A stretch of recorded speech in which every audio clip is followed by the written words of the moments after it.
रायजोफोर मा खबर? न'आव सफैबाय। एबारनोहाय शपिं खालामदों आङो। बेग गोदान मोनसे लाबोफाबाय। ओमफ्राय बाव जेसेखिनि दं बेखौ गावखौ खुसि खालामनो थाखाय बायनानै लाबोदों आं एबार। मा लाबोदों आं एसे देखायनि। ओमफ्राय मोनसेया बेखौ खोथा देखायनोसै र'। हिन्जावफोर गानग्रासो। हिन्जावफोर गानग्राया आंनि नङा। बेखौ सोरनो थाखाय लाबोदों बेखौ मिथिगोन र'। फार्स्टआवनो नैबे शार्टखौ लाबोदों आं। शार्ट बारा नङा, बेयो 1500। ओमफ्राय नैबेबो सेम 1780। मोननै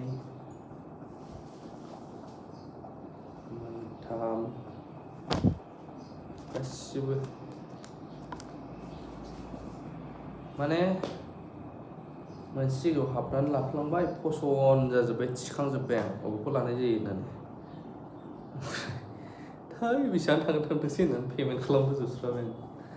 मोनसे, मोननै, मोनथाम गस्ला, मोनब्रै, ओमफ्राय बेखौ गामोन गानगोन,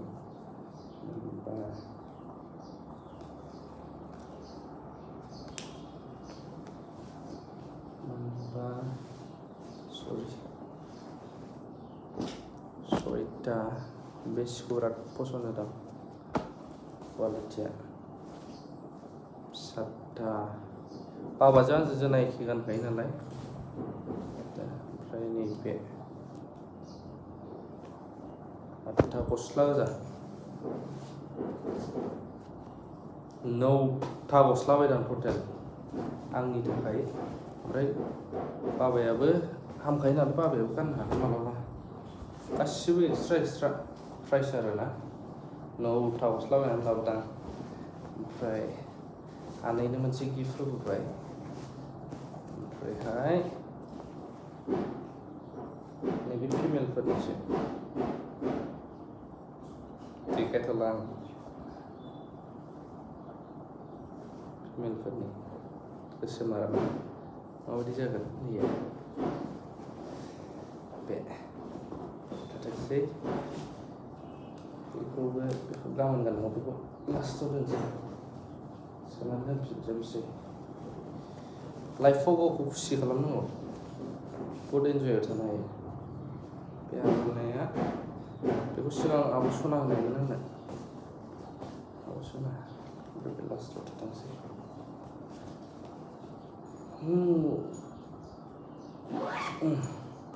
बे लाभ इउ अल। गाबोन मोनसे जायगायाव थांनो नागिरदों आं। माने सासे मानसि प्रब्लेम जानाय, बेखौहाय हस्पिटालाव लांनो नागिरदों आं आंनि गारिजोंनो। ओमफ्राय माला सफैफिनगोनथाय? गोजान, क'क्राझारनिफ्रायथ' जोंहा बिराद गोजान जायो नालाय, गुवाहाटि शिलंफ्रा। आरो फाइनाल डेस्टिनेसन दा ओरै थांमारो ना अबाव थांमारो खबर मोनगोन। थांनो नागिरदों आरोना मोजां हस्पिटालावहाय। देहायारि जेंना मानसिनि जिउआव जाबाय थायो, बेखायनो बुंग्रायाथ' गोबां, सोरबा सोरखौबा माबा मोनसे बिदिफ्रावहाय बुंग्रायाथ' थायो। नाथाय गाव गावखौ खुसि लाखिग्रोनांगौ फार्स्ट। ओमफ्राय मालायखौबो बोरै हेपियाव दोननो हायो बेखौ नाजानांगौ। गावनि उनावसो फार्स्ट प्रायरिटि गाव। मानो होनब्ला देहाया मानसिना सान्थिबा बोरैबो नालाय। मानसि 1निफ्राय 40, 50, 60, 70, 80 बोसोरल' जोरसै बे संसाराव। खिन्थु बेखौ लानानैनो जों गोबां प्राउड, दुगा। थैगोनखौबो जों बावो, ओरैबायदि जायो जों माने बुंनांला आरो। थैगोनखौनो बावनानै थायो जोङो। नाथाय थैगोनखौ सानहरोब्ला रेव रेव मोनहरो। बेखायनो जेसेबां हायो लाइफआव खुसि थानांगौ, इन्जय थानांगौ। जानांगौ, लोंनांगौ, गाननांगौ, जोमनांगौ, बेल' नङा। जेसेबां हायो धोरोमजोंबो थानांगौ।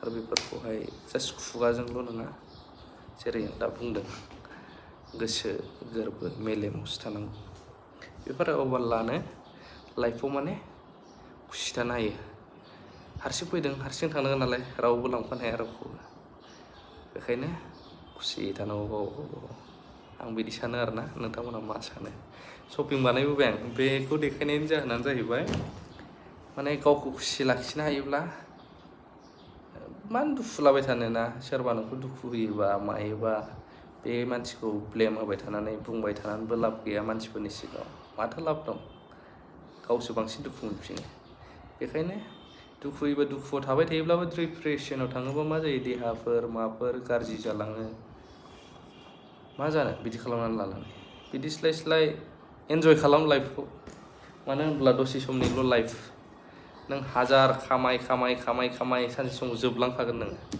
बेखायनो खामायदोंबो एन्जयबो खालामनो रोंनांगोन खामायलाय अबावथो लांफानो ना ओमफ्राय गावखौ नायग्रोनांगोन फार्स्टआव गाव डेभेलप जाग्रोयोबासो हाजासे गुबुनखौबो मदद होनो हागोन थाखाजों फैसाजों नङाब्लाबो बाथ्राजों रावजों आजिखालि रावखौबोथ' बुजायनो हाया थेवब्लाबो नुनानै खायफा बुजिग्राफ्रा मटिभेट जाखाङो आरोना बेखायनो मा खामानि गोसो माव बि पजिटिभ साक्सेसआ जेब्लायबो थाफायो उनावहाय जायखि नोंखौ बरबाद खालामनो नाजा बांसिन साक्सेससो जायो गोसो होनानै खामानिखौ मावोब्ला बे आंनि एक्सपिरियेन्स आरोना शपिं खालामबोबाय गोजोनबाय बेखौ एसे शेयार खालामबाय गाज्रि दामोन दे देखायदों होननानै शेयार खालामदों आं एसे आंनि खुसिखौहाय लाभ इउ अल